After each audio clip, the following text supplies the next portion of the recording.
bold vision creates magnetic appeal. Doesn't that sound cool? So I remember, I've used this example before, I think, but I remember when I'm always trying to retire, and then I get called back out of retirement. But so I had retired from Sunday school for a little bit, and got called back into it. And I remember there was a guy that had worked with me in Sunday school like years ago. In fact, had been part of that original Narnia and stuff. And I can't remember what happened, but he had got out of Sunday school too. And I can't remember. He may have left the church for a little while. I can't remember that for sure.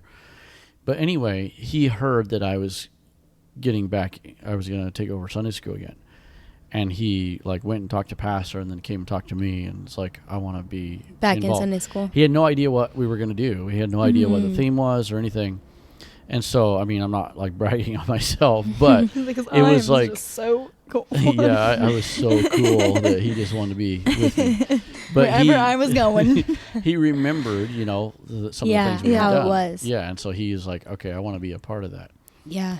And so and we have some element of that. I just had somebody reach out to me last night that we have a lot of young people that are asking to be in Sunday school, which is very cool. But this person's not as young, and it kind of actually surprised me. And they asked if they could, be in the new Sunday theme. School. No, they just want to be in Sunday school. school. I don't think it had anything to do with the new theme even. Oh wow! They just asked if they could be in Sunday school and talk a little bit about some specifics. So anyway, that's cool. I got to talk to pastor, but they'll probably be involved a little bit. That's cool. So anyway, I think that there's probably a portion of our church, probably a large portion of our church, that have no idea what we do up here. They don't. They just know that there's some kind of Sunday school. Something up there. Yeah. So, loud and crazy. Like when back. Brother Carlos, I still remember when he came back and he helped for a little while because he wanted to. I think he was wanting to like get some acting experience or something for Heart of Christmas or something. But anyway, he came back and he helped for a little while when we were doing Esther, right? Esther, yeah, I think downstairs.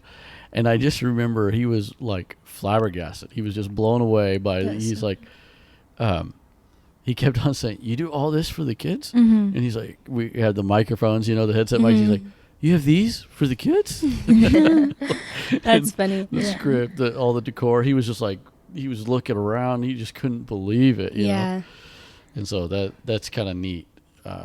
And so when people, a lot of times when they see stuff like that, they're like, "Oh yeah, I want to be a part of that." Yeah, I remember back when a long time ago when we were building the Coliseum. Yeah. That like we had a lot of help and like people that weren't even in Sunday school helping. Yeah. I felt like people were like, wow, like this is more than I ever expected. I'm glad you mentioned that because I think that was the first time, not throwing shade on the church or anything, but in fact it's because we didn't like ask, I guess, or I didn't ask. But a lot of the previous sets I built mostly me and just a few other people like that were in Sunday school, not very many. And sometimes it was just like me and two other people that built the whole set. And so it would take a long time, whatever. And that was a turning point. That was in 2015. Oh, wow. That's crazy. And that was a turning point. So Adrian, how old would Adrian have been in 2015?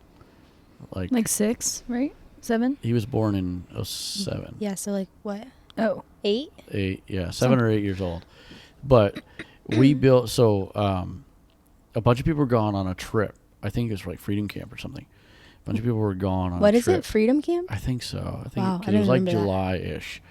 And he and I built the structure of the whole Coliseum, just me and him. And then, like you said, so everybody kind of got back and they came up and they saw like the start of it. And I got to talk about it really quick. The structure of it, how we did it, it was really cool. It was like these, I think it was 2x2s, and then we had these like angle brace frames that we had screwed up. So anyway, it's all these poles basically in like a half circle to make the Coliseum. And then we did cardboard and stapled that to it.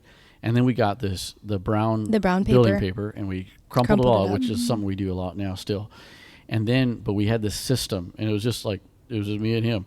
We had this system. We crumpled up and then we'd spread it out, and so it's like a piece like 10, 15 feet long.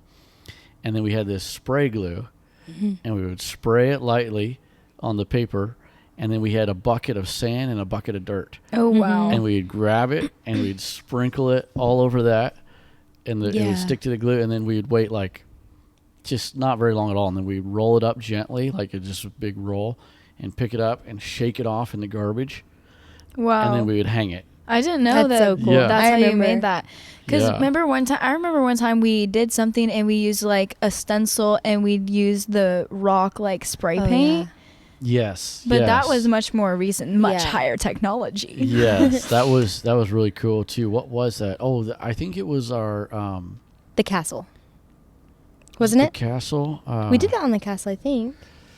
Yeah, Because I used the rock spray paint on the castle. yeah for Survival Quest, was it? Was that Survival Quest? I'm not sure. It was a really long time ago. I think it was for like. Oh, it was it during when August. we had the vines hanging down and stuff too? I think it It was feels for like our, it. it was our Nevada River, or is that was That the one name? I don't think I don't even remember that. Okay, so there was a theme we did. We're way off track. There was a theme we did. Well, actually, no. This fits because I don't know if this is the theme you're talking about or not. But we did a theme that was very, very loosely based on like an Indiana Jones type character. Mm-hmm. It was a cross between what's the woman one? Carmen Tomb Sandiego. Raider. Oh. Tomb Raider. Carmen Sandiego. The Lara Croft or whatever. I Tomb have Raider. no idea what we're Okay, talking anyway. about anymore. It's some kind of series or whatever. Anyway, she's like a female, like archaeologist type Okay. person that Okay, goes Explorer and, vibes. but Okay, runs got into it. bad guys and Okay, stuff, right? okay. And then there's Indiana Jones, who does the same thing. He's like an archaeologist or something. Anyway, I don't know the stories really well, but so we wanted to do this theme, and we didn't follow that storyline at all, but those characters were loosely in my mind as the heroes. And so it was a theme, and it was on evolution versus creation.